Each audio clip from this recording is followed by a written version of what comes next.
Hello প্রিয় দর্শক, আমাদের রিসার্চ ডাইজেস্টের আজকের এপিসোডে আমার সাথে উপস্থিত আছে আম আরিফ মোহাম্মদ তন্ময় ভাই।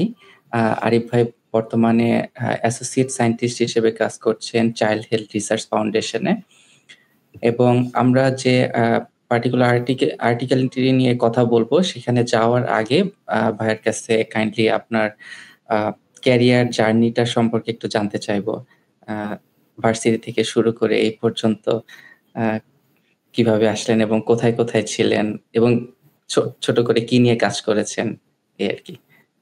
প্লিজ তন্ময় ভাই। হ্যাঁ, থ্যাংক ইউ বান্না। First, thank you for inviting me. It's a pleasure to talk about science.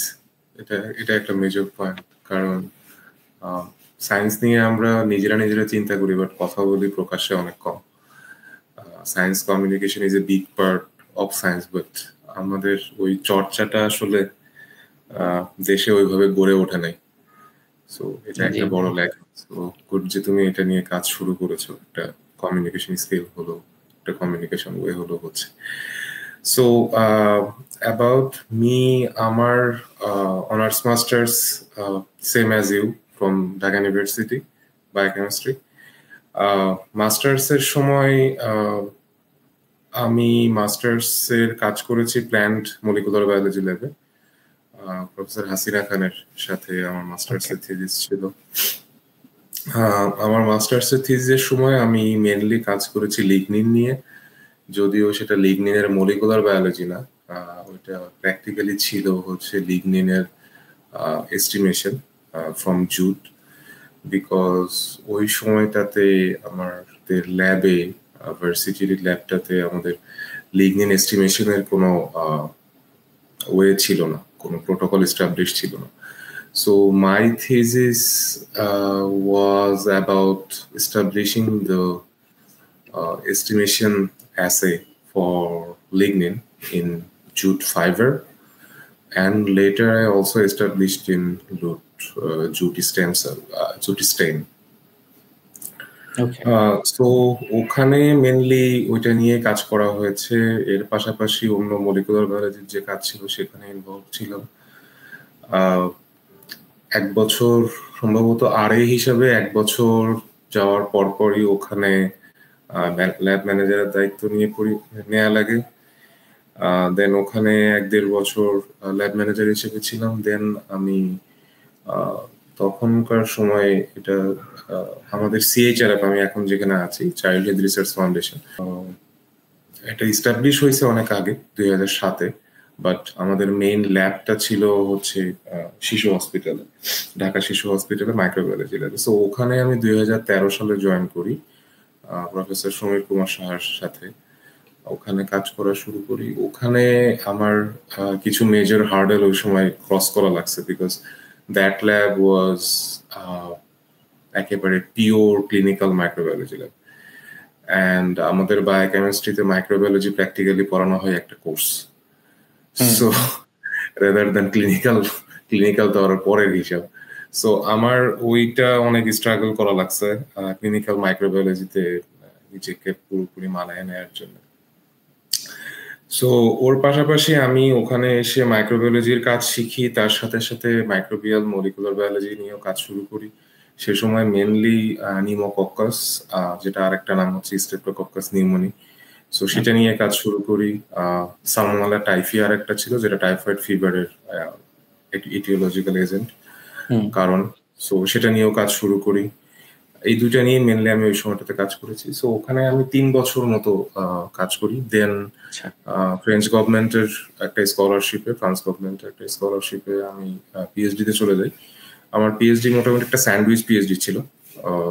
সেটা Bangladesh child health research foundation involve ছিল, সাথে ফ্রান্সে ফাউন্ডেশন মুরো এবং নেদারল্যান্ডসে ইরাসমাস মেডিকেল স্কুল, যেটা ইরাসমাস মেডিকেল সেন্টার। আচ্ছা। এই 3টা ইনস্টিটিউশন মোটামুটি ইনভলভ ছিল। আমার পিএইচডি প্রজেক্টে প্রত্যেকটা জায়গাতেই কিছু কিছু সময় করে আমাকে স্পেন্ড করতে হবে, এরকম আর কি প্ল্যান। আচ্ছা, এটা নিশ্চয়ই চমৎকার একটা এক্সপেরিয়েন্স ছিল, মাল্টিপল এনভায়রনমেন্টের এক্সপোজারে থাকা। হ্যাঁ, সেটা ছিল। এটা এটা এটা বলতে হবে যে এটা একটা ইউনিক এক্সপেরিয়েন্স ছিল। এক এক জায়গায় এক এক রকম কাজের এক্সপেরিয়েন্স হয়েছে, এক এক জায়গায় এক এক রকম স্ট্রাগল ফেস করা লাগছে, এক এক জায়গায় এক এক রকম এক এক ভাবে ম্যানেজ করা লাগছে, নিজেকে অপটিমাইজ করা লাগছে। So that was a great experience, true. But এটাও এই সাথে এটাও একটু বলতে হবে যে খুব বেশি মুভ করলে আর একটা সমস্যা যেটা হয় সেটা হচ্ছে যে থিঙ্কিংটা স্টেবল থাকে না, বিকজ প্রত্যেকটা গ্রুপ আলাদা আলাদা ভাবে চিন্তা করে, প্রত্যেকটা ল্যাব আলাদা আলাদা ভাবে চিন্তা করে, আলাদা আলাদা ভাবে তাদের কাজ করে, কাজের স্টাইল, কাজের ধরন, ল্যাব মিটিংস এর ধরন, কাজের প্রেজেন্টেশনের ধরন প্রত্যেকটা গ্রুপে ডিফারেন্ট হয়, কাজের পারপাস বা গোলও ডিফারেন্ট থাকে। এক্স্যাক্টলি। সো এইটা আমার জন্য একটা সমস্যা হয়েছে, যে যেহেতু মাল্টিপল জায়গাতে কাজ করা হয়েছে, সো এইটার জন্য এক একটা গ্রুপ এক এক ভাবে চিন্তা করছে। আমার পিআই ছিল, সুপারভাইজার ছিল দেশে সমীর স্যার, নেদারল্যান্ডস এর ছিল হিউবার্ট এন্ডস প্রফেসর, সারা নেদারল্যান্ডসে একজন কো সুপারভাইজার ছিলেন, ফ্রান্সে আর একজন কো সুপারভাইজার ছিল। তো ওনাদের ভিতরে সায়েন্টিফিক পার্সপেক্টিভ এক একজনের ছিল এক এক রকম। সো আমাকে পেপার যখন আমি লিখেছি, আমাকে পেপারের ম্যানুস্ক্রিপ্টে কিন্তু ওই সবার অপিনিয়নটা রিফ্লেক্ট হওয়া লাগছে, হুইচ ইজ ভেরি টাফ। এক একজনের এক এক রকম পার্সপেক্টিভ ছিল। একজন পিআই কে ম্যানেজ করাই ডিফিকাল্ট, সেখানে মাল্টিপল পিআই। সো এটা নিয়ে আমাকে অনেক স্ট্রাগল করা লাগছে, এটা সত্যি। বাট ইভেন্চুয়ালি ডিগ্রি অফার করার ইউনিভার্সিটিটা কোনটা ছিল, মানে কোন ইউনিভার্সিটি? ডিগ্রি অফার ছিল ইরাসমাসে, ইরাসমাস ইউনিভার্সিটি নেদারল্যান্ডস, যেটা রটারডাম, ওইটা ওখানে মেইনলি ডিগ্রি ছিল। মানে আমি ওইটা ডিফারেন্ট আর কি, যে ডিগ্রি আসতেছে নেদারল্যান্ডস থেকে, ফান্ডিং আসতেছে ফ্রান্স থেকে, আর স্যাম্পল কিংবা ডাটা আসতেছে বাংলাদেশ থেকে। সো তিনটা কম্বিনেশন একসাথে, এটা একটা ইন্টারেস্টিং ছিল ব্যাপারটা। But yeah, it was good experience overall. Then PhD প্রোগ্রামের আন্ডারেই এটা ছিল যে আমি 2003 বছর বাইরে থেকে ব্যাক করবো। সো আমি 2019-এ আবার দেশে ব্যাক করি। I was suppose two go back, but তারপরে কোভিড শুরু হয়ে যায়। সো কোভিডে এখানে আমাদের চাইল্ড হেলথ রিসার্চ ফাউন্ডেশন ওয়াজ প্র্যাকটিক্যালি আমাদের এখানে আমরা নন গভর্নমেন্ট ল্যাব আমরা প্রথম কোভিড টেস্টিং শুরু করি। আমরা 29 মার্চ শুরু করি এখানে গভর্নমেন্টের সাথে কাজ করা, এবং এখানে একটা লার্জ অ্যামাউন্টের স্যাম্পল এখানে টেস্টিং হয়েছে গভর্নমেন্টের সাথে, এবং পুরোটা টাইমই সিএইচআর প্র্যাকটিক্যালি পুরোটা টাইমই গভর্নমেন্টের সাথে কাজ করেছে।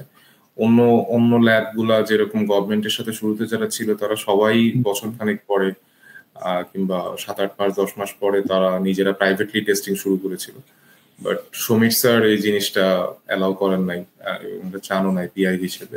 সো আমরা কন্টিনিউয়াসলি যতদিন টেস্ট করা হয়েছে, প্রায় 2.5 বছর, 2022-এর মেবি মিড 2022, সো ততদিন পর্যন্ত পুরোটাই আমরা ফ্রিলি ভলান্টিয়ার হিসেবে সিএইচআরএফ কাজ করেছে প্র্যাকটিক্যালি।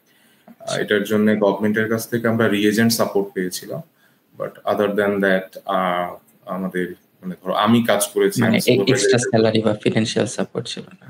হ্যাঁ, পুরোটাই নিজেদের, মানে ল্যাবে যারা কাজ করেছে সবই ভলান্টিয়ার হিসেবে কাজ করেছে প্র্যাকটিক্যালি। সো সরি, ওই অন্য ট্র্যাকে চলে গিয়েছিলাম। সো 2019-এ ব্যাক করার পরে মোটামুটি এইখানে এসে আমার পিএইচডির মেন পার্ট ছিল হচ্ছে সালমোনেলা টাইফি নিয়ে কাজ করা। সালমোনেলা টাইফির দুইটা সেকশন ছিল, একটা ছিল জেনোমিক্স নিয়ে আর একটা ছিল ওয়েট ল্যাব নিয়ে। সো জেনোমিক্স এর পেপারটা প্রথম আসে হচ্ছে 2018-তে। ওইটা প্র্যাকটিক্যালি বাংলাদেশের প্রথম লার্জেস্ট টাইফির জন্য স্টাডি। যদি আসলে একটু ইন ডেপথ চিন্তা করা হয়, আই ডোন্ট রিমেম্বার। ল্যান্সেট একটা পাবলিকেশন, না এটা এমবায়োতে, এটা এমবায়োতে 2018-তে পাবলিশ হয়েছিল। একটু ইনডেপথ চিন্তা করলে মনে হয় আসবে যে এইটা সম্ভবত এখানে 500 প্লাস টাইফয়েড টাইফি আইসোলেটস নিয়ে অ্যানালাইসিস করা হয়েছিল, জিনোম অ্যানালাইসিস করা হয়েছিল অনেক। এবং যদি একটু চিন্তা করা হয় তাহলে এটাও হইতে পারে, আমি পুরোপুরি শিওর না, বাট এরকমও হতে পারে যে এইটা প্রবাবলি বাংলাদেশ থেকে পাবলিশ করা সম্ভবত যে কোনো মাইক্রো অর্গানিজমের জন্য সব থেকে লার্জেস্ট হিসাবে প্রথম স্টাডি, সম্ভবত, পুরোপুরি শিওর না, বাট আমার চোখে এখন পর্যন্ত এর থেকে বড় স্টাডি 2018 আগে বাংলাদেশের থেকে পড়ে নাই। তো ওইটা আসে, ওখানে আমরা দুইটা, আচ্ছা সেগুলো নিয়ে আমরা আরো পরে কথা বলবো।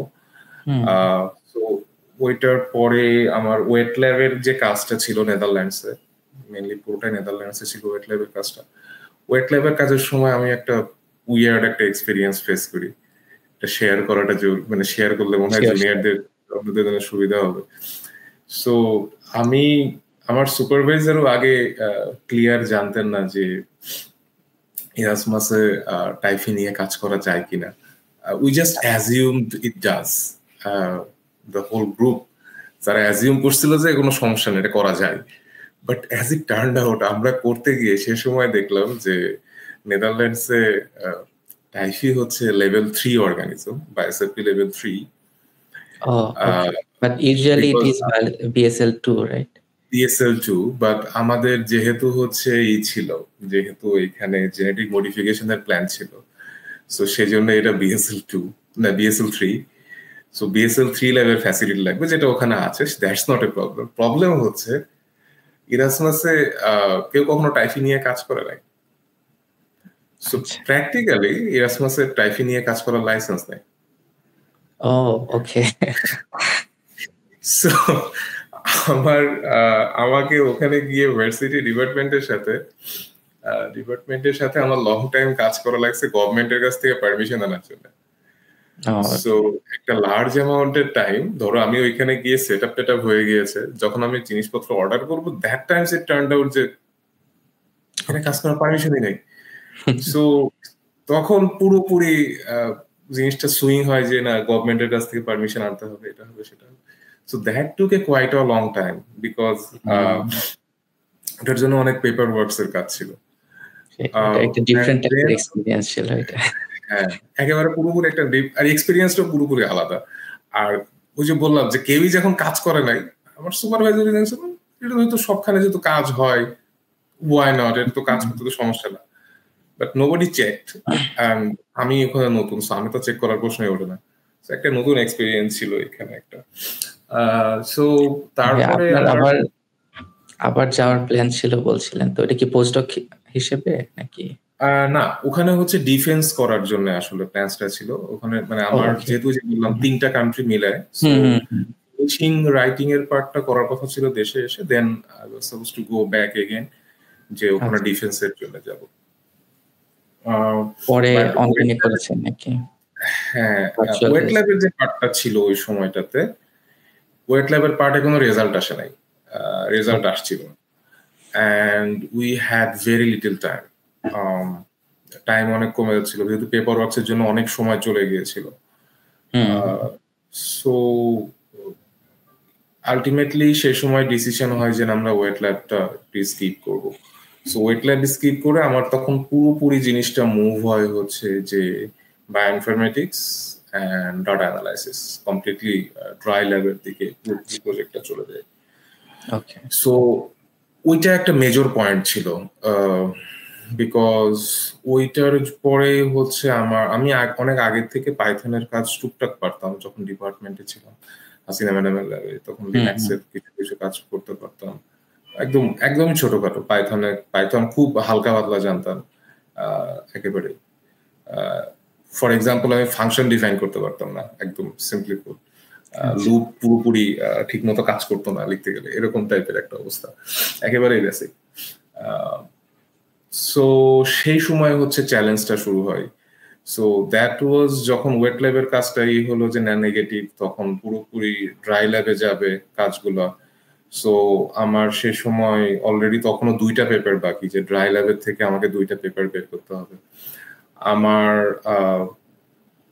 সুপারভাইজারের হিউবার্টের ধরো এই ছিল যে 5টা পাবলিকেশন লাগবে আমাদের, এবং আমার সুপারভাইজারদের এই ছিল যে 5টা কোনোটাই লো ইম্প্যাক্ট হওয়া যাবে না, we can publish low impact. 5টা তো অনেক আসলে। হ্যাঁ, 5টা এবং 5টাই একটু মোটামুটি হইলেও ভালো হতে হবে। সো আলটিমেটলি আমার লোয়েস্ট 5টা যে হয়েছে তার ভিতরে লোয়েস্ট হচ্ছে বিএমসি জেনোমিক্সে লোয়েস্ট যেটা সেটা। আচ্ছা আচ্ছা, সেটাও ভালো। বিএমসি জেনোমিক্স হচ্ছে প্র্যাকটিক্যালি লোয়েস্ট। 2টা হচ্ছে এমবায়োতে আর 2টা সম্ভবত প্লাস এনটিটিতে। সো ওইটা একটা মেজর পয়েন্ট ছিল যে আমার স্কিল সেট পুরোপুরি ওইখান থেকে উল্টা দিকে টার্ন নেয়। সো ফুল টাইম হচ্ছে এদিকে মনোযোগ দেয়া, দেশে এসে ওই কাজগুলো কন্টিনিউ করা লাগছে। তো দেশে এসে অ্যানালাইসিসের জন্য সে সময় এখানে কোনো বায়োইনফরমেটিশিয়ান কিংবা ইনফ্যাক্ট দেশেও কোনো বায়োইনফরমেটিশিয়ান ইনফ্যাক্ট ওই লেভেলে ছিল না। 1-2 জন জাস্ট কিছু কাজ কাম করতে পারে এই ধরনের কিছু বায়োইনফরমেটিশিয়ান লেভেল ওই ধরনের কেউ তো নাই। কিছু মানুষজন কাজ কাম করতে পারে, ভার্সিটিতে কিছু মানুষজন দেখেছিলাম কাজ কাম করতে পারে এগুলোতে নিয়ে। সো আমার সে সময় প্র্যাকটিক্যালি ফ্রম জিরো আমার সেট আপের কাজগুলো সেখানে শুরু করা লাগে। এখানে এসে সার্ভারে পাইপলাইন সেট আপ করা থেকে শুরু করে, ব্যাশে কাজ করা থেকে শুরু করে, পাইথনে পাইপলাইন সেট আপ করা থেকে শুরু করে এভরিথিং সে সময় নিজে সে সময় শুরু করি। সো আলটিমেটলি আমার ডিফেন্স করার কথা ছিল হচ্ছে প্রথমে ছিল 20 টার্গেট, তারপরে আমরা 21 টার্গেট সেট করেছিলাম। বাট কোভিড আসার পরে আসলে সব দিকেই আটকে গিয়েছিল। এখানে কাজ করার জন্য প্রচুর ডিলে হয়েছে সবকিছু মিলিয়ে। ইরাসমাসে একটা বিশাল বড় জট হয়েছিল, ডিফেন্সের মানে একেবারে কিউ লেগে আছে যে একজনের পর আরেকজন করতেছে। So that queue was quite long. So সব মিলে আমার শেষ করতে অনেক লেট। আমি ডিফেন্স তো পুরো একটা 2-3 বছর পুরো আনএক্সপেক্টেড আনফোরসিন একটা সিচুয়েশন ছিল একেবারেই পুরোপুরি। সো আমার আলটিমেটলি ডিফেন্সটা কমপ্লিট হয়েছে গত বছর ফেব্রুয়ারিতে, 24 ফেব্রুয়ারিতে। মানে 23 আমি জমা দিছি, তারপরে আমার 24 পর্যন্ত লেগে গেছে হচ্ছে জাস্ট সবকিছু শেষ করতে করতে। But in the meantime এখানে আমি জমা দেওয়ার আগের থেকে অন্য কাজগুলোতে ইনভলভ ছিলাম পুরোপুরি। One of them is the paper we are about to discuss today. Okay. So currently আমি এখানে জেনোমিক্স এর লিড হিসেবে কাজ করছি, সাথে বায়োইনফরমেটিক্স এর লিডও আমি এখানে। গুড থিং যে মানে যখন শুরু করছিলাম তখন এখানে কেউই ছিল না বায়োইনফোর প্র্যাকটিক্যালি।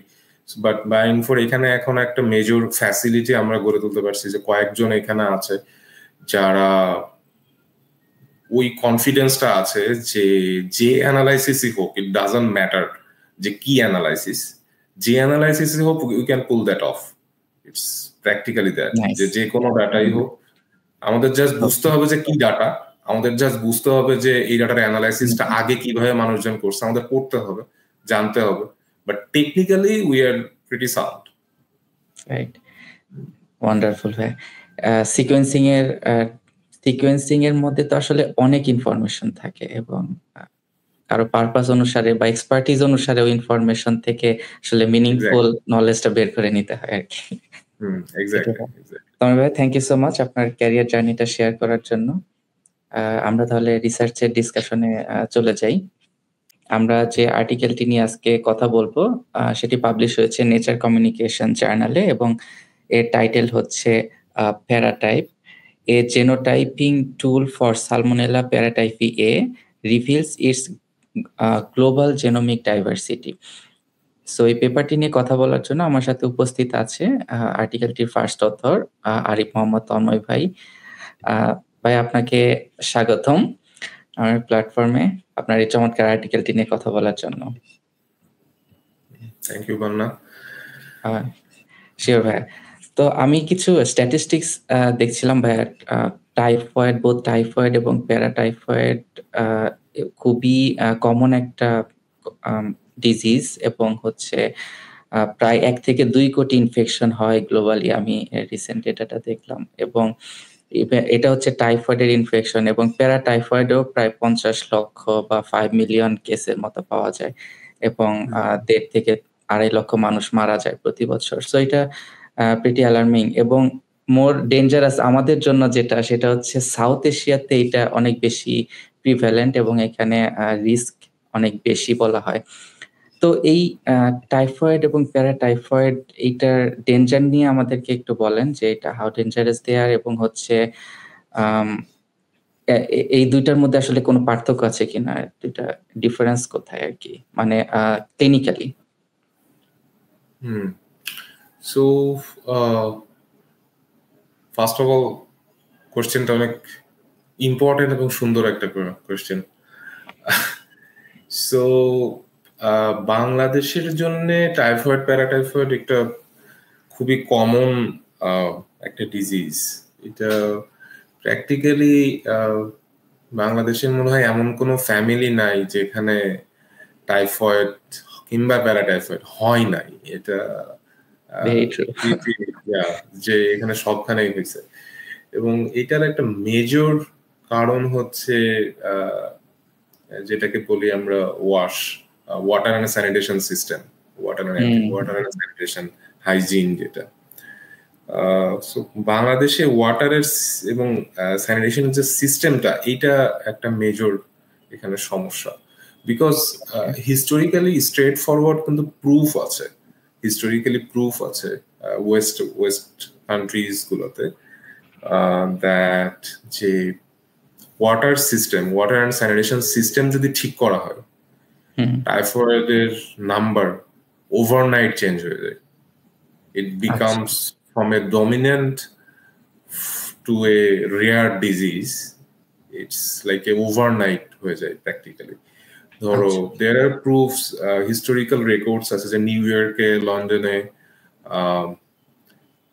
1910, 1890 এরকম সময়ের যে টাইম লাইন গুলোতে ফার্স্ট ওয়ার্ল্ড ওয়ারের আগের যে টাইম লাইন, ওই সময়টাতে আউটব্রেক হয়েছে, টাইফয়েডের আউটব্রেক হয়েছে, এরকম রেকর্ড আছে। তাহলে মেইনলি হচ্ছে যে ওয়াটার বা খাবারের মাধ্যমে স্যানিটেশনের যে খুব ইম্পর্টেন্ট।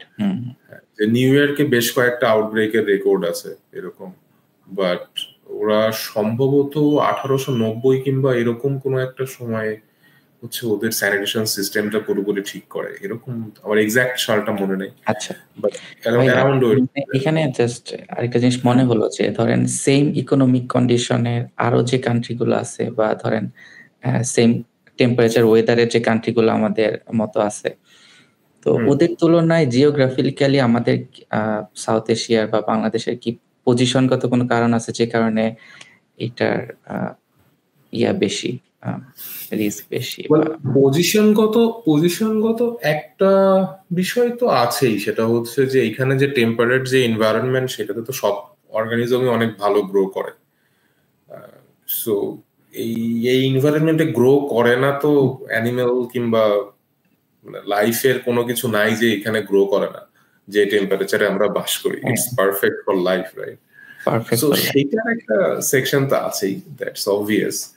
বাট এই জায়গাগুলোর ভিতরেও কিছু কিছু জায়গাতে আছে যেখানে টাইফয়েডের বার্ডেন তো অন্য জায়গার তুলনায় কম, কিছু কিছু জায়গায় আছে, এবং সেটা পুরোপুরি ডিপেন্ড করে হচ্ছে যে সেই জায়গার এই স্যানিটেশন এবং ওয়াটারের সিস্টেমটা। এখন এখানে আবার ডিপেন্ড করে যে সেখানে কিভাবে সেটা চলতেছে। ধরো নেপাল কিংবা কাঠমান্ডুর যেরকম হিসাব, কাঠমান্ডুতে এটা যেরকম ছড়াই বলা হয় যে ক্লাস্টার ওয়াইজ মানে হচ্ছে যে ওখানে সবখানে যে রানিং ওয়াটার আছে সেটা না, সেখানে সিঙ্গেল পয়েন্ট আছে যে সেখান থেকে ওয়াটার কালেক্ট করে নিয়ে আসে, যেহেতু পাহাড়ি অঞ্চল অনেকখানে জায়গা আছে। ওইগুলাতে যেরকম মানে বাংলাদেশ তো আসলে নদী দিয়ে সবাই connected kind of river. So এখানে সব দেশের ক্ষেত্রে যে সেম মডেল কাজ করে তাও না, আবার সব দেশের ক্ষেত্রে সেম ভাবে জিনিসটা যে স্প্রেড করে সেটাও না। আমাদের ক্ষেত্রে হয়তো চলমান একটা ফ্লোতে স্প্রেড করতেছে, ওদের ক্ষেত্রে জিনিসটা একটা ওই পয়েন্ট আকারে স্প্রেড করতেছে, যে ওই পয়েন্টের ধারে কাছে যা আছে সেগুলো সব কন্টামিনেটেড হয়েছে। বাট ওয়াশের যে থিঙ্কিংটা যে clean water and proper sanitation, সেইটা সবার জন্য প্রযোজ্য। সেইটা যদি সবার জন্য যদি ঠিক থাকে, দেন এই এন্টেরিক ফিভার যেটাকে বলে in total, typhoid and paratyphoid, both of them called enteric fever. So এই এন্টেরিক ফিভারের সে সময় মার্জিনটা অনেক কমে যায়, বার্ডেনটা অনেক কমে যায়। আচ্ছা ভাইয়া, তো নেক্সট আমার আরেকটা জিনিস জানা ছিল যে টাইফয়েডের তো কিছু অ্যাপ্রুভড ভ্যাকসিন আমরা দেখতেছি, যে কিছু কনজুগেট ভ্যাকসিন প্লাস হচ্ছে কিছু ভিআই পলিস্যাকারাইড বেসড ভ্যাকসিন, এগুলো কেমন ইফেক্টিভ? আর হচ্ছে প্যারাটাইফয়েড এগেইনস্ট ভ্যাকসিন আসলে আছে কিনা বা নাই কেন? টাইফয়েড আর প্যারাটাইফয়েড দুইটা ডিফারেন্ট ডিজিজ। এদেরকে ইন কম্বিনেশন বলা হয় enteric fever, because both of them goes to blood through your enteric system. Okay, মানে কাইন্ড অফ এন্টেরিক সিস্টেম থেকে সেখান থেকে ব্লাডে যায়। So both of them does that, সেই জন্য এটা কিছুটা। আর তারপরে তো ফিভার হয়। So enteric fever, both of them are call, number one. Number two হচ্ছে টাইফয়েড আর প্যারাটাইফয়েড দুইটা পুরোপুরি ডিফারেন্ট সেরোভার। দুইটাই হচ্ছে সালমোনেলা এন্টেরিকা, যে স্পেসিসটা, সাব স্পেসিসও এন্টেরিকা। সো এর ফুল নেম হচ্ছে যে সালমোনেলা এন্টেরিকা, সাব স্পেসিস এন্টেরিকা, সেরোভার টাইফি। আর প্যারাটাইফির জন্য হচ্ছে সেরোভার প্যারাটাইফি, তাও হচ্ছে এ, কারণ প্যারাটাইফির আবার তিনটা সেকশন আছে, A B C. all three cause paratyphoid, paratyphi A, paratyphi B, paratyphi C, তিনটাই প্যারাটাইফয়েড ফিভার কজ করে। বাট বি এবং সি মেনলি হচ্ছে এটা জুনোটিক এক্সাক্ট আমরা ঠিক কিনা, এটা মেনলি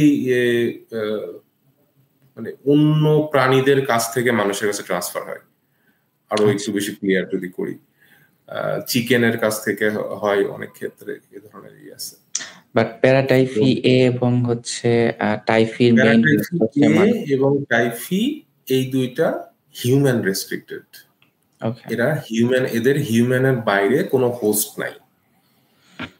এরা শুধুমাত্র হিউম্যানকেই ইনফেক্ট করতে পারে। ইভেন শিম্পাঞ্জিকেও এরা ফিভার কজ করতে পারে না, যেটা হিউম্যানের মানে ইভোলিউশনারি হিউম্যানের সবচেয়ে ক্লোজ রিলেটিভ। দুইটা যে ডিজিজ যে ফিভারটা কজ করে, তো এটা মানে এটা কি ডিফারেন্ট হয়েছে, মানে কিভাবে এরা ক্লিনিক্যালি, এইটাই হচ্ছে সবথেকে ইন্টারেস্টিং বিষয়। এরা দুইটা ডিফারেন্ট প্যাথোজেন, মানে তারা closely related but different pathogen in fact, but তাদের সিমটোমেটিক্যালি তারা অনেক সিমিলার। এটা প্যারাটাইফয়েড, আমরা পেপারটাতে একটা স্টেটমেন্ট দিয়েছিলাম যে paratyphoid is practically the most neglected disease in the world. এটার 2019-এ একটা পেপার পাবলিশ করছিল ওরা। তো ওরা মেনলি দেখিয়েছিল কত কেস নাম্বার, কত ড্যালিজ, এবং তার এগেনস্টে কত পাবলিকেশন আছে, কত রিসার্চ হয়েছে, হ্যাঁ, সেই ডিজিজটা নিয়ে। সেটা এসে দেখা গিয়েছে যে প্যারাটাইফয়েড হচ্ছে সেই ডিজিজ যার সব থেকে বেশি না, কেস নাম্বারও বেশি, আবার রিসার্চও কম। অন্যদের যেমন এইচআইভির হচ্ছে হিউজ অ্যামাউন্টের পাবলিকেশন, সো সেই তুলনায় তার কেস নাম্বারও বেশ হাই। সো দুইটা একসাথেই চলতেছে। কিন্তু প্যারাটাইফয়েডের ক্ষেত্রে সেখানে কেস নাম্বারও মোটামুটি ভালোই হাই, কিন্তু সেখানে রিসার্চ একেবারেই নাই। সো ইটস প্র্যাকটিক্যালি গ্রাফের একদম নিচের দিকে একটা কোনায় পড়ে থাকে সব থেকে কম।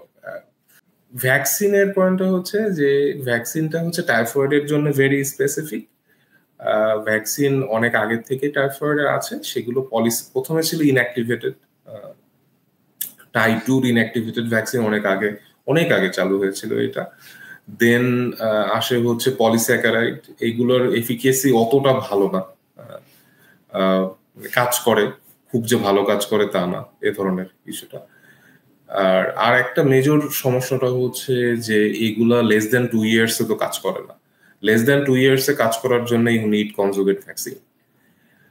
এবং আমাদের এখানে ডেটা আছে, আমরা শিশু হসপিটালে যেহেতু কাজ করি, আমাদের কাছে ডেটা আছে ভেরি স্পেসিফিক্যালি যে টাইফি লেস দেন 2 ইয়ার্সে ফ্রিকুয়েন্টলি হইতে পারে, বাচ্চাদের হইতে পারে, কারণ বাচ্চারা যখন 1 বছর বয়সের কাছাকাছি যখন পৌঁছায় তারা তো হামাগুড়ি দেয়া শেখে, ওই বয়সটাতে হামাগুড়ি দেয়া শেখে 6-7 মাস 8 মাসের পরে, এবং হামাগুড়ি দেওয়ার সময় যেটা হয় যে যা পায় সেটাই মুখে দেয়। সো এইটা আমাদের এটা হাইপোথিসিস হচ্ছে এইভাবেই হয়তো এটা সবথেকে বেশি হয়। সবচেয়ে বেশি হয় না, সবচেয়ে বেশি কেস টাইফয়েডের সবথেকে কেস বেশি হচ্ছে স্কুল এজে, আর একটা হচ্ছে যে অ্যারাউন্ড 4-5 ইয়ার্স ওল্ড এজে, আর একটা হচ্ছে স্কুল এজ যেটা 7-8 বছর 12 বছর ওই সময়টা। সো এটা একটা লিমিটেশন। হ্যাঁ, লেস দেন 2 ইয়ার্স একটা ভালো নাম্বারের হয়। এখন ডিফারেন্সটা হচ্ছে লেস দেন 2 ইয়ার্সে আমরা মাইক্রোবায়োলজিতে একটা স্টাডি করেছিল, এটা সমীর স্যারের পেপার, অনেক আগে। স্যার দেখিয়েছিল যে আমরা যখন বলি যে লেস দেন 2 ইয়ার্স ওল্ডে, আগে একটা কনসেপ্ট ছিল যে লেস দেন 2 ইয়ার্স ওল্ডে টাইফয়েড হইতে পারে, বাট হইলেও এটা সিভিয়ার না, ইটস নট সিভিয়ার।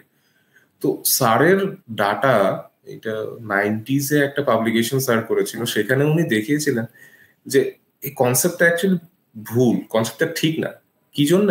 কারণ লেস দেন 2 ইয়ার্সে টাইফয়েড হলে সেখানে পার, ধরো মাইক্রোলিটারের হিসাবে যদি বলি, পার মাইক্রোলিটার ব্লাডে টাইফির কলোনি নাম্বার অন্য এজের থেকে বেশি থাকে। দ্যাট মিনস জীবাণুর যে কনসেন্ট্রেশনটা, সেই কনসেন্ট্রেশন লেস দেন 2 ইয়ার্স এর বাচ্চাদের হইলে সেই বাচ্চাদের ব্লাডে টাইফয়েডের কনসেন্ট্রেশন আরো বেশি থাকে। আর জীবাণু যদি বেশি থাকে সেখানে ডিজিজটা বেশি হওয়াটাই স্বাভাবিক। সো এটা একটা মেজর একটা ধারণা ছিল, সিভিয়ারিটির একটা যে পয়েন্ট। আর ভ্যাকসিনের যে পয়েন্টটা বলছিল, সো ভ্যাকসিন যেটা আছে সেটা হচ্ছে conjugate ভ্যাকসিনটা, it's very specific for typhoid, it's VI based, it's quite well effective, এটার efficacy more than 80%, কোম্পানি সম্ভবত ক্লেম করে 87%। বাংলাদেশের ICDDRB's সাথে যে ট্রায়ালটা ফেজ 3 কিংবা এফিকেসি ট্রায়াল, সেখানে সম্ভবত 80 কিংবা 83% আসছিল, আমার এক্স্যাক্টলি নাম্বারটা মনে নেই। প্যারাটাইফয়েডের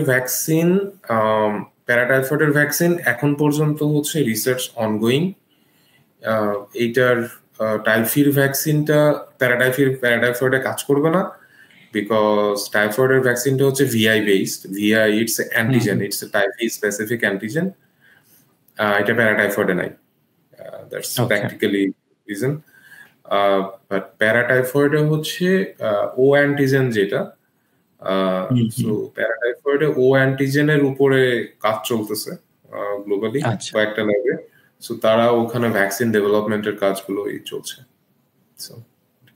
আচ্ছা, ওকে ভাই, হোপফুলি সেটা সাকসেসফুল হবে দ্রুত। তো ভাই আপনার পার্টিকুলারলি এই পেপারটাতে এই সালমোনেলা প্যারাটাইফি এর একটা গ্লোবাল ডেটাবেজ আপনারা তৈরি করেছেন, প্রায় 817টা আইসোলেটেড ডেটা নিয়ে। তো এইটা নিয়ে একটু বলেন যে এই ডেটাবেসটা সম্পর্কে এবং কিভাবে আপনারা করলেন।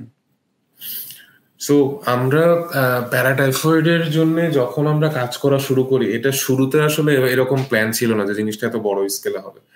আমরা নিজেরা সিকোয়েন্স করেছিলাম 500-র মতো, I think 528 to the exact number. So আমরা এরকম সিকোয়েন্স করেছি। সো আমরা নিজেরা ওই সিকোয়েন্সটা নিয়ে কাজ করতে গিয়ে দেখি প্যারাটাইফয়েডের কিছু নাই। সো আমরা টাইফি নিয়ে আগে কাজ করছি। সো আমার প্রথম যেটা 2018-তে ছিল, সেখানে 550 মতো টাইফি নিয়ে ছিল কাজ। দেন 2000 ল্যান্সেট মাইক্রোবে যে পেপারটা, সেখানে আরো বেশি, সেখানে ওভারঅল আমরা 7000 সাউথ এশিয়া থেকে প্লাস 3000 প্লাস সিকোয়েন্স নিয়ে কাজ করেছি। সো টাইফি নিয়ে কাজ করার এক্সপেরিয়েন্স আমাদের বাংলাদেশ ছাড়াও নেপাল এবং পাকিস্তান থেকে একটা উল্লেখযোগ্য নাম্বার আছে। ল্যান্সেট মাইক্রোবে যেটা, ওটাতে আমরা সিকোয়েন্স নিয়ে কাজ করেছিলাম। ওটা স্ট্যানফোর্ডের সাথে মেনলি কাজ করা ছিল। স্ট্যানফোর্ডের একজন, আমরা মোটামুটি ইনভলভ ছিলাম হচ্ছে অ্যানালাইসিসের কাজে, স্ট্যানফোর্ডের পোস্টডক। সো এইটার প্যারাটাইফয়েড নিয়ে আমরা যখন কাজ করা শুরু করি, দেন উই ফাউন্ড আউট যে it has nothing. It practically do not have a system. It practically do not have a genotyping definition. এ ধরনের কিছু নাই যেটা টাইফির জন্য আগে থেকেই ছিল। আচ্ছা আচ্ছা। সো সেই সময় মাথায় আসে যে তাহলে এই কাজটা করা যায় কিনা। যে এর তো কিছুই নাই, আমি যে 500 সিকোয়েন্সিং করছি, 500 সিকোয়েন্সিং করে কি করব। সো সে সময় মাথায় আসে যে আমাকে যদি একটা সিস্টেম ডেভেলপ করতে হয়, তাহলে তো আমাকে শুধু বাংলাদেশ কিংবা সাউথ এশিয়া ডাটা নিয়ে তো হবে না, it has to be a global study. তো তখন আমরা যেটা করি সেই সময় পর্যন্ত, এটা 2022-এ, আমরা 2021-এ সাবমিট করেছিলাম, 2021-এর ডিসেম্বরে প্রবাবলি শেষের দিকে। তো মোটামুটি 2020 পর্যন্ত যত ডাটা ছিল, 2020-2021-এর মাঝামাঝি পর্যন্ত যত ডাটা গ্লোবালি পাবলিশ হয়েছিল টিল দেন, আমরা সবগুলা হচ্ছে অ্যাকোমোডেট করি একসাথে। তো সবগুলো অ্যাকুমুলেট করি আমরা নিজেরা, সাথে আমাদের নিজেদের যে 500, সেটা সাউথ এশিয়ান একটা বেটার ভিউ দেওয়ার জন্য that would be a good enough number. So এই পুরোটা মিলায়ে প্রায় 1400 এর মতো একটা গ্লোবাল ডাটাবেস বিল্ড করা হয়।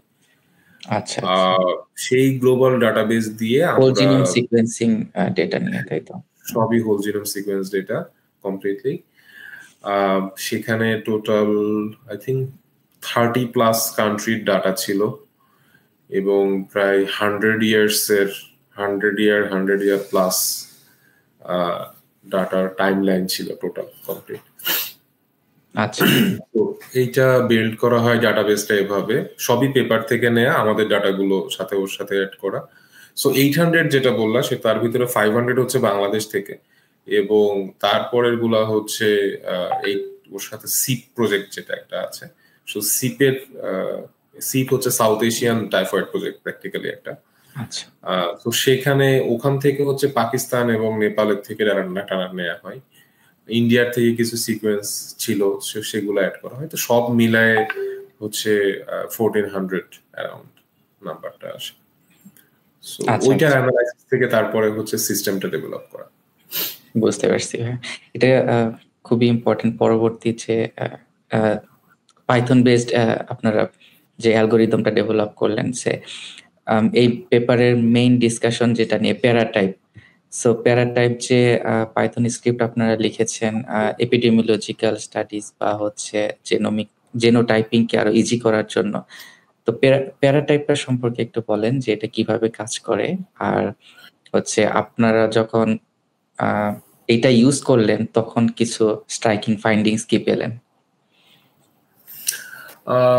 সো প্রথম আমরা পুরাতন একটা সিস্টেম আসলে ছিল, পিএনএস এ পাবলিশ করা, অনেক আগে পাবলিশড, বাট সেটা কাইন্ড অফ হচ্ছে যে ট্রাভেল রিলেটেড কিছু আইসোলেট নিয়ে কাজ করেছিল, 120টা আইসোলেট নিয়ে অনলি কাজ ছিল। So that wasn't good enough. So আমরা প্রথমে হচ্ছে ওটা নিয়ে কম্প্যারিজন করছি, কম্প্যারিজনে দেখাইছি যে ওটা দিয়ে কিচ্ছু হয় না এখন, বিকজ কারেক্টলি প্রেডিক্ট করতে পারছেন না নাকি? হ্যাঁ, কিছুই করা যায় না ওই টাইপিং ওই সিস্টেমটা দিয়ে। সো দেন আমরা নিজেদের মতো ওইটা বিল্ড আপের এটা শুরু করি, যে ফাইলোজেনেটিক ট্রি থেকে সেটা বিস্ট অ্যানালাইসিস করা হয়, সেটা ব্যাপস অ্যানালাইসিস করা হয়, সেটা এক্সএমএল যেটা ম্যাক্সিমাম লাইকলিহুড ফাইলোজেনি যেটা, সেটা অ্যানালাইসিস করা হয়। সো তিনটা একসাথে ম্যাচ করে হচ্ছে সেটার এই জেনোটাইপিং পুরো স্কিমটা ডেভেলপ করা। সেখানে ইনিশিয়ালি আমরা 18টা জেনোটাইপ দিয়ে শুরু করেছিলাম, 2টা প্রাইমারি ডিভিশন। আমরা দেখেছি যে প্যারাটাইপের 2টা প্রাইমারি পপুলেশন আছে, 3টা পপুলেশন আছে অ্যাকচুয়ালি, বাট একটা population actually died out, it's not circulating anymore, it's died out. So 2টা পপুলেশন মেইনলি করে, সেই 2টা পপুলেশনের ভিতরে মাল্টিপল সেকশন আছে, একটা সেকশন একটা কান্ট্রিতে কিছুটা প্রিভ্যালেন্ট। সো সব মিলিয়ে আমরা 18টা জেনোটাইপ প্রপোজ করি, এবং সেই 18টা জেনোটাইপ আমরা যখন প্যারাটাইপে যখন পুশ করি, সেই সময় সব থেকে ইন্টারেস্টিং ছিল যে আমরা এক্সপেক্ট করি নাই যে প্রথম ট্রায়ালেই পুরো জিনিসটা একেবারে 100-100 ম্যাচ করবে, বাট ইট ডিড। আমাদের প্র্যাকটিক্যালি আমাদের খুব কম মডিফিকেশন করা লাগছে, আমাদের যে অ্যালগোরিদম যেটা আমরা বিল্ড আপ করছিলাম প্যারাটাইপের জন্য স্ক্রিপ্টটা লেখার আগে, অবভিয়াসলি আমাদের ওখানে তেমন কোনো মডিফিকেশনই করা লাগে নাই। আমরা জাস্ট হচ্ছে সেইটার সেন্সিটিভিটি বাড়ানোর জন্য কিছু মুড অ্যাড করছি। সো আগের যে টুলস যেগুলা ছিল, প্রথমত হচ্ছে যে সবগুলো আমাদের যে অ্যারাউন্ড 1400 যে আইসোলেট জিনোম ছিল সবার সাথেই এটা পুরোপুরি ম্যাচ করে, যা আমরা যখন হাতে হাতে ধরে ধরে এই প্রত্যেকটাকে অ্যাসাইন করছি ট্রি ধরে ধরে, যে এইটা এই জেনোটাইপ হচ্ছে, এইটা এই জেনোটাইপ হচ্ছে, এইটা এই জেনোটাইপ হচ্ছে বাই নাম্বার, এবং সেটাকে যখন আমরা প্যারাটাইপ দিয়ে যখন চেক করে আনতেছি, then it completely matched for all of them, 100% match একেবারে। আচ্ছা আচ্ছা। So then we try to do যে ওটা তো গেল হচ্ছে যে একটা পার্ট, এখন আমরা ইউজার ফ্রেন্ডলি কিভাবে করা যায়। সো আগের যে টুলস যেগুলো আছে সেগুলোর জন্য যেটা করা লাগে, ধরো টাইফয়েডের জন্য অন্যদের যে টুলস গুলো আছে সেগুলোর জন্য যে করা লাগে সেটা হচ্ছে কিছু প্রি অ্যানালাইসিস র ডাটার উপরে করে দিতে হয়। ফার্স্ট কিউ ডাটা নিয়ে কিছু প্রি অ্যানালাইসিস ম্যাপিং করে দিতে হয়, ওকে ম্যাপিং করে তারপরে দিতে হয়, তাছাড়া ও কাজ করে না। সো আমরা চাইতেছিলাম যে ওইগুলোর থেকে বের হয়ে যাইতে, আমরা চাইতেছিলাম যে টুল নিজে সবকিছু করবে, তুমি জাস্ট মেশিন থেকে বের করবা, ওকে দিবা, ও নিজের মতো। আমি একটা র ডেটা ওকে দিয়ে দিব, সিকোয়েন্সিং ডেটা, ও আমাকে বলবে যে এটার টাইপস কি কি। এক্স্যাক্টলি। তো সেই জন্য এটার মাল্টিপল মুড ডেভেলপ করা হয়, যে এটা ফার্স্ট কিউ ফাইল নিয়ে কাজ করে, এটা ম্যাপিং ফাইল নিয়ে কাজ করে, এটা ম্যাপড যে টেক্সট ফাইল হয় সেই টেক্সট ফাইল নিয়ে কাজ করে, এটা ওএনটি ডাটা, যেটা ওএনটি যে অক্সফোর্ড ন্যানোভোরের জন্য যদি কেউ সিকোয়েন্সিং করে, তো সেইটার ডাটা দিয়েও কাজ করে। প্রত্যেকটা যদিও সেন্সিটিভিটিতে হালকা ডিফারেন্স আছে, সবগুলোতেই 99% আই থিঙ্ক, সবগুলোতেই অনেক high, but it's like 98% versus 100% এরকম ডিফারেন্স কিছু কিছু আছে। এবং গুড থিং হচ্ছে যে আমরা এই সিস্টেমটা যখন ডেভেলপ করি, এই সিস্টেমটা হচ্ছে এই টুলটা, এই সিস্টেমটা প্র্যাকটিক্যালি গ্লোবাল সাউথ আমরা যেটাকে মেনশন করি, সো গ্লোবাল সাউথ থেকে প্রথম কোন গ্রুপ এই ধরনের কাজ করেছে। দ্যাট অ্যাকচুয়ালি মিনস যে এখন পর্যন্ত যত প্যাথোজেন নিয়ে, যেই প্যাথোজেনই হোক, যত প্যাথোজেন নিয়ে যত এই টাইপিং এর যত কিছু বিল্ড আপ হয়েছে, তার এভরিথিং গ্লোবাল নর্থে করা হয়েছে, এভরিথিং গ্লোবাল নর্থে করা, সবকিছু গ্লোবাল নর্থে ডেভেলপ করা। এইটা হচ্ছে ওয়ার্ল্ডে প্রথম টুল যেটা গ্লোবাল সাউথে ডাটাটা অ্যানালাইসিস করা হয়েছে, গ্লোবাল সাউথের মানুষজন অ্যানালাইসিস করছে, তারা কমপ্লিট জিনিসটা স্যাম্পল দিয়ে সবকিছু এখানে, মানে গ্লোবাল সাউথের এটা কাইন্ড অফ যে লোকাল সার্ভেলেন্সের গুরুত্ব এখানে চলে আসে, যে প্যারাটাইফয়েড আমার এখানে সমস্যা, এটা কিন্তু ইংল্যান্ডের সমস্যা না, আমার এখানকার সমস্যা, আমার নিজের অ্যানালাইসিস করা শিখতে হবে, আমি নিজে অ্যানালাইসিস করে নিজের প্রবলেম সলভ করব। সেই দিক থেকে এটা বড় একটা অ্যাচিভমেন্ট এবং একটা এক্সাম্পল সবার জন্য যে ইটস পসিবল। ভাই আমি দেখলাম যে গিটহাবে অ্যালগরিদমটা अवेलेबल। হ্যাঁ, সো এটা গিটহাবে আপলোড করার পরে আমরা টেস্ট যারা করেছিল, সো টেস্ট করেছিল দুইটা গ্রুপই অক্সফোর্ডের, একটা অক্সফোর্ডের আর একটা এলএসটিএম সম্ভবত, এলএসটিএইচএম। সো ওরা আর হচ্ছে অক্সফোর্ডের একটা গ্রুপ এটা প্রথম টেস্টিং করছিল, যে ওদের কাছে নতুন কিছু ডাটা আছে যেটা আমাদের কাছে ছিল না, পরে পাবলিশ করছে।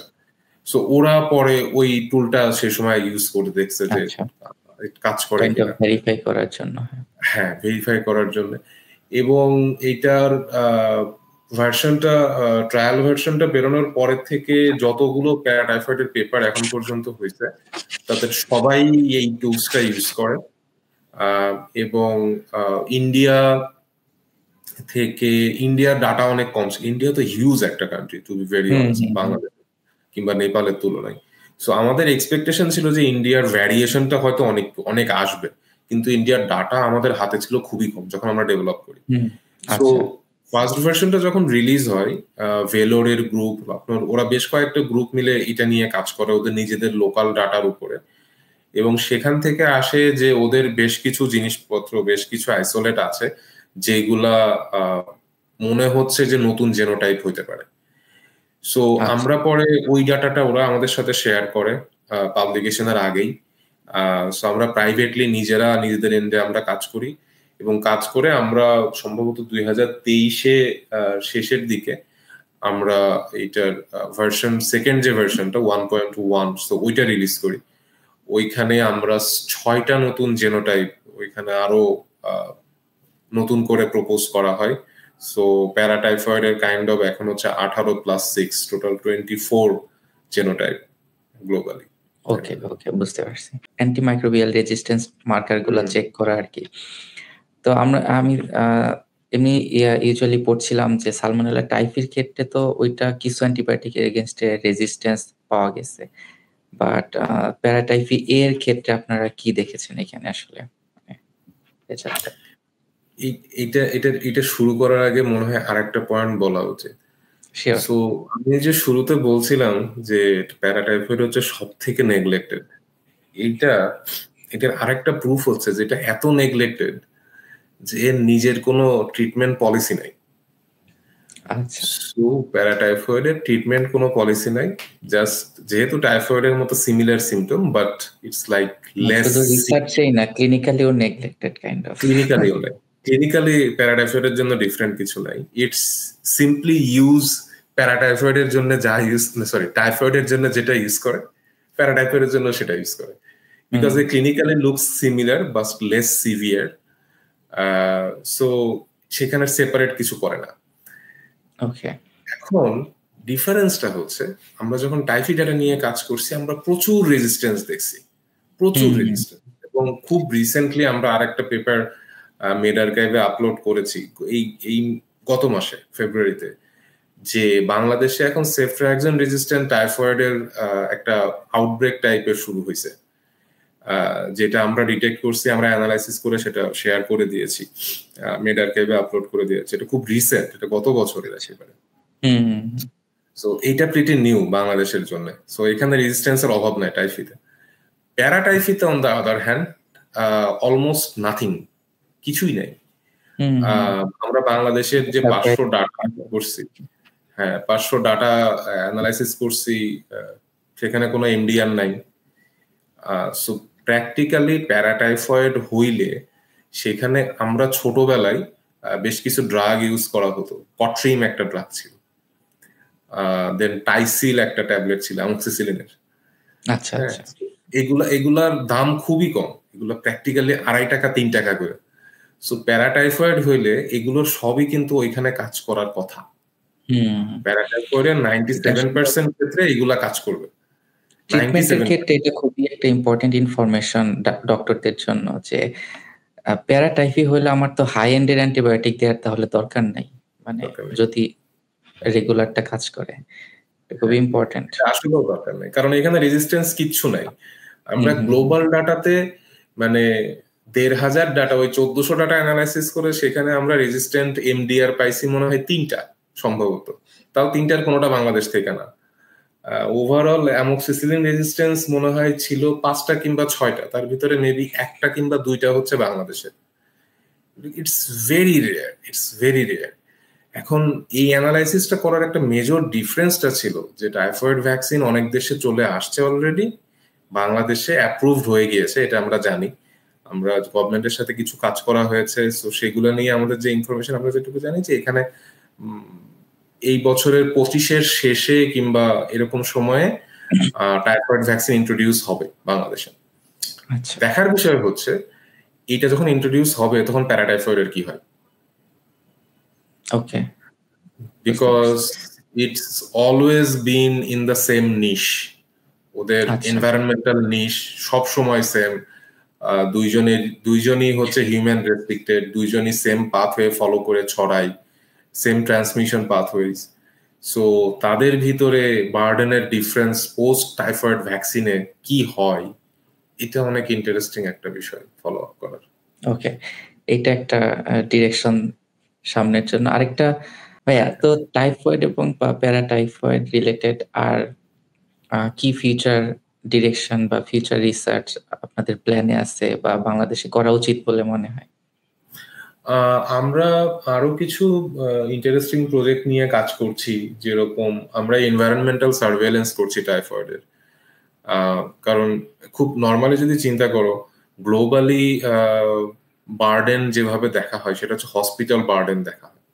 এখন টাইফয়েডের জন্য সমস্যা হচ্ছে, টাইফয়েড তো সিভিয়ার না হইলে কেউ তো হসপিটালে আসে না, তাই না? It's a fever. সো মানুষজন জ্বর হইলে কি করে, ফার্মেসিতে যায় কিংবা সর্বোচ্চ ওই ডায়াগনস্টিক সেন্টারে গিয়ে সর্বোচ্চ কালচারটা দেয়, তারপরে ফার্মেসি থেকে কিংবা প্রাইভেটে কোনো ডক্টরকে দেখায় একটা অ্যান্টিবায়োটিক নিয়ে নেয়। এখন গ্লোবালি সবখানে ডিজিজ বার্ডেন আসে হচ্ছে হসপিটাল সার্ভেলেন্স থেকে। এখন টাইফয়েডের কিন্তু হসপিটালেই আসে না, প্যারাটাইফয়েড তো আরো কম আসবে কারণ এটা লেস সিভিয়ার, রাইট? তো তাহলে আমি সেটা বার্ডেন কিভাবে পাবো কিংবা সেটার সিনারিও পাওয়াটা ডিফিকাল্ট। সো সেই জন্য আমাদের এখানে আমরা একটা এনভায়রনমেন্টাল সার্ভেলেন্সের প্রক্সি সার্ভেলেন্স, একটা এনভায়রনমেন্টাল সার্ভেলেন্সে কাজ করতেছি, যেটাতে হচ্ছে টাইফির জন্য স্পেসিফিক ব্যাকটেরিওফেজ আমরা এনভায়রনমেন্টে ডিটেক্ট করি।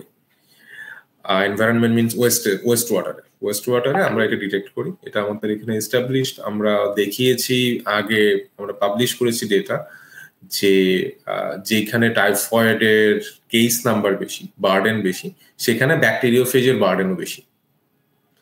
যেখানে টাইফয়েডের বার্ডেনটা কম, সেখানে ব্যাকটেরিওফেজের বার্ডেনটা কম।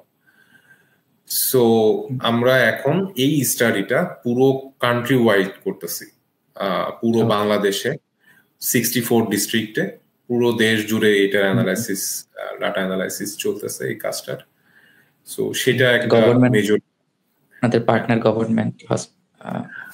গভর্নমেন্ট হসপিটাল গুলো না, যেহেতু আমরা এনভায়রনমেন্টাল সাথে কাজ করব, মানে এনভায়রনমেন্টের থেকে স্যাম্পল কালেকশন করছি, এটার সাথে হসপিটালের আসলে কোনো লিঙ্কই নাই। আচ্ছা আচ্ছা, হসপিটালের সাথে আমি ভাবছিলাম ম্যান পাওয়ারের কথা, যে ও আচ্ছা, না, এটার ম্যান পাওয়ার পুরোপুরি সিএইচআরএফ। এটা ওকে, আচ্ছা আচ্ছা, কমপ্লিট ল্যাবের টিম, প্রজেক্ট। এটা আমাদের হচ্ছে ট্রাভেলার টিম আছে, 3টা না 4টা গ্রুপ আছে। এরা সবসময় কোনো না কোনো জেলায় গিয়ে বসে আছে। এরা কান্ট্রি, মানে এক জেলা থেকে আরেক জেলা কন্টিনিউয়াসলি মুভ করে স্যাম্পলের। সো এটা একটা বড় কাজ চলছে। আর একটা মেজর কোশ্চেন একটা আছে, সেটা হচ্ছে আমরা এতক্ষণ ধরে টাইফয়েড নিয়ে কথা বললাম, রাইট? যে টাইফয়েড হিউম্যান রেস্ট্রিক্টেড। এখন ও হিউম্যান টু হিউম্যান ডিরেক্ট তো ট্রান্সফার হয় না, রাইট? সে ওয়েস্ট ওয়াটারের থ্রুতে কিংবা ব্যাড ফুড, ব্যাড ওয়াটার, এগুলো দিয়ে ট্রান্সফার হয়, রাইট? বেশিরভাগ কেসে ফ্যামিলির ভিতরে যদি ট্রান্সফার হয় সেটা ডিফারেন্ট, বাট এক বাসা থেকে আরেক বাসা যদি ট্রান্সফার হয় কিংবা এক পাড়া থেকে আরেক পাড়ায় যদি ট্রান্সফার হয়, সে সময় তো ওয়েস্ট ওয়াটারের থ্রুতে ট্রান্সফার হয়, রাইট? এখন পয়েন্ট হইতেছে, we really do not know how typhi survives in the environment because it's human restricted, right? So human restricted হওয়ার কারণে ও হিউম্যানের বাইরে ও কিন্তু ট্রাভেল করতেছে ওয়েস্ট ওয়াটার থেকে। এটা খুব ইন্টারেস্টিং এক জায়গা থেকে আরেক জায়গায় যাচ্ছে, হ্যাঁ, আরেক জায়গা দিয়ে হিউম্যানদের খুঁজে নিতেছে। এখন সমস্যা হচ্ছে এই মাঝের এই সময়টাতে ও যে কিভাবে থাকে, কিভাবে সার্ভাইভ করে এনভায়রনমেন্টে, কেউ জানি না। সেইটা নিয়ে আমরা কিছু কাজ করার চেষ্টা করছি। তো আমার অডিয়েন্সের জন্য আপনার কোনো ফাইনাল মেসেজ আছে কিনা? সেটা হতে পারে ক্যারিয়ার, সায়েন্সে ক্যারিয়ার রিলেটেড বা anything lifestyle related. Career related আসলে আমাদের অনেক আগে তোমাদের মনে হয় 2 ব্যাচ সিনিয়র নাইম বলে, ওর পুরো নাম আমি ভুলে গেছি, ও মনে হয় এখন ইউএসএ তেই, রেজাউল ইসলাম নাইম। হ্যাঁ, সো এখানে একটা নাইমের কথাটা এই জন্য আসলে, নাইম অনেক আগে, নাইমের নিজের মনে আছে কিনা আমার সন্দেহ আছে, বাট নাইম অনেক আগে একটা কমেন্ট করছিল আমার কাজ নিয়ে, এটা ভার্সিটিতে থাকতে, যে ভাই আপনার যা করেন সবই বড়, হ্যাঁ, যা কাজ করেন সব বড় বড় কাজ, ছোট কিছু নেই। তো আমার কাছে মনে হয় যে এটা একটা লাইফ লেসন এবং লাইফ ফিলোসফি অ্যাজ ওয়েল, যে whatever you do, dream big. এটা একটা বিশাল বড় একটা পয়েন্ট আমি মনে করি।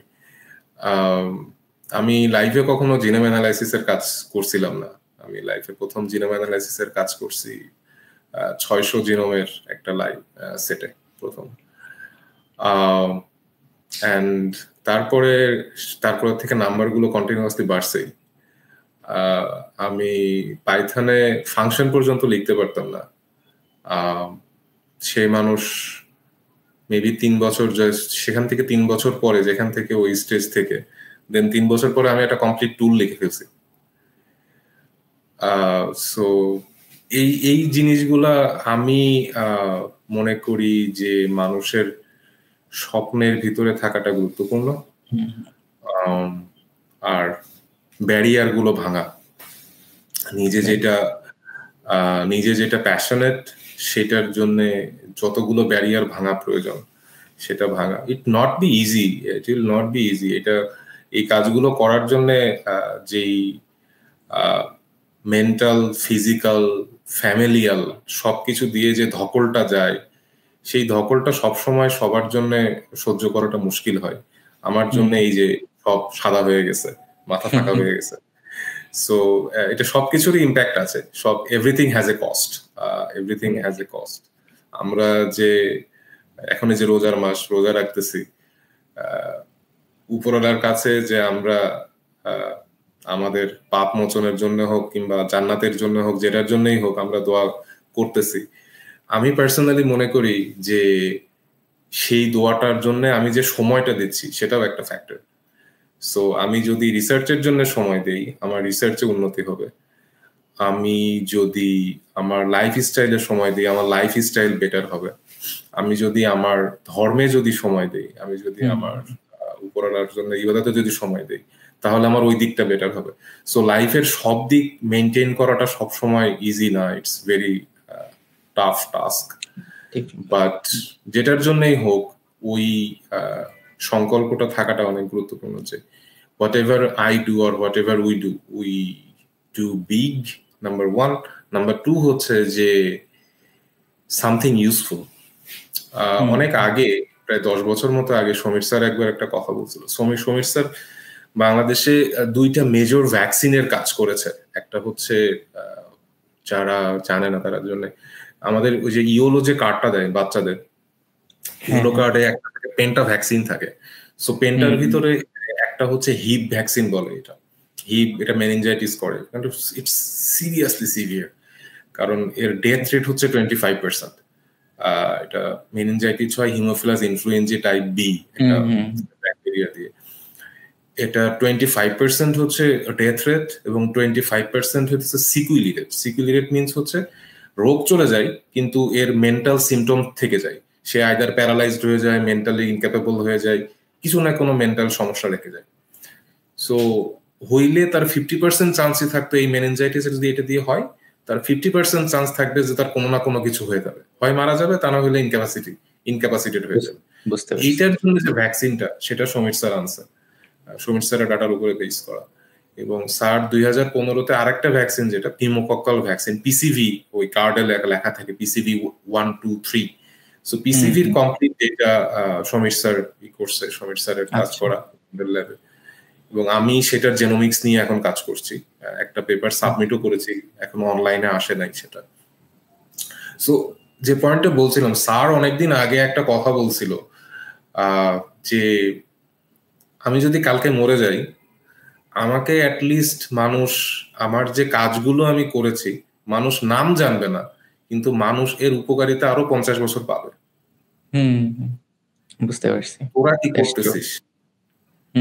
করতেছিস, হ্যাঁ, মানে তুই করে বলে তো তোরা কি করতেছিস, ওই চিন্তা ভাবনা করিস। তো এটা অনেক একটা মেজর ফ্যাক্টর যে আমরা সায়েন্স নিয়ে অনেকেই কাজ করতেছি, সায়েন্স নিয়ে সবাই বিশ্বের এক এক প্রান্তে এক একজন কাজ করতেছি। সো এইটা বোঝাটা অনেক গুরুত্বপূর্ণ যে আমি আমার জীবনের সময় দিচ্ছি, এটা কিন্তু আমার লাইফ একটাই, লাইফ কিন্তু দ্বিতীয়বার আর আসবে না। সো এই লাইফের যে মূল্যবান সময় আমি এর পিছনে ব্যয় করতেছি, সেই ব্যয়টা যেন কোনো না কোনো ফ্রুটফুল একটা কিছু যেন থাকে। আইদার আমার নাম না হোক, আমার যে কাজগুলো আমি করছি সেই কাজগুলো যদি মানুষকে, যদি আমি মারা যাওয়ার পরেও যদি 50 বছর, ইভেন 20 বছরও সেগুলো যদি মানুষকে হেল্প করে, আমি না থাকলেও তার কাজের ইফেক্টটা যেন থাকে। এক্স্যাক্টলি, সেটাই আই থিংক এটাই আমার কিছুটা লাইফ দর্শন, কিছুটা ওই দিকে। Thank you. খুবই ইম্পর্টেন্ট ২ টা লাইফ ফিলোসফি শেয়ার করলেন ভাই। ড্রিম বিগ এবং do something meaningful. Thank you Tanmoy ভাই। থ্যাংক ইউ সো মাচ আমার এখানে এসে আপনার ক্যারিয়ার প্লাস আপনার এই রিসার্চ জার্নিটা শেয়ার করার জন্য এবং চমৎকার রিসার্চ গুলা সুন্দর করে শেয়ার করার জন্য সহজভাবে সবার জন্য। আর দর্শক যারা দেখলেন সবাইকে ধন্যবাদ। দেখা হবে নেক্সট এপিসোডে। Thank you everyone. Thank you to the audience. Thank you, Banna.